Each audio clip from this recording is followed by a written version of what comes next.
Hi friends, ఎలా ఉన్నారండి? అందరూ బాగున్నారా? అదేనండి, ఈరోజు సండే కదా, స్పెషల్గా ఈరోజు చికెన్ పకోడీ కలిపాను. మార్నింగ్ కలిపేసి ఫ్రిడ్జ్లో పెట్టేసి ఇప్పుడు తీసాను.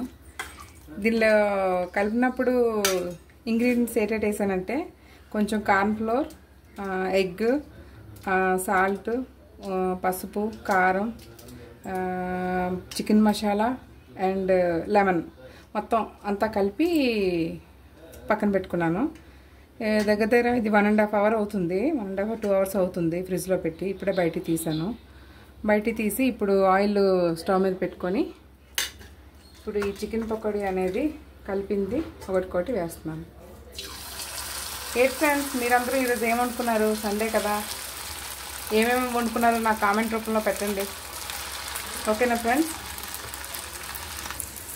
ఇవ్వండి ఫ్రెండ్స్, యాక్చువల్లీ ఇది అంటే మరి హై కాదు, లో కాదు, మీడియం ఫ్లేమ్లో పెట్టుకొని మొత్తం ఇలాగా డీప్ ఫ్రై చేసుకోవాలి.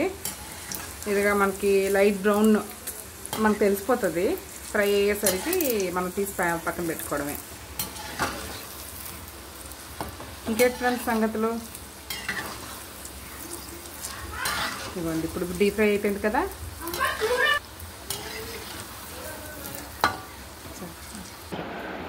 కనిష్క, ఇదిగో అమ్మా, ఎలా ఉందో టేస్ట్ చూసి చెప్పు. నెమ్మది నెమ్మది నెమ్మది. టేస్ట్ బాగుందా మనీష్? నువ్వు చూడమ్మా, నువ్వు టేస్ట్ చూడు. బాగుంది.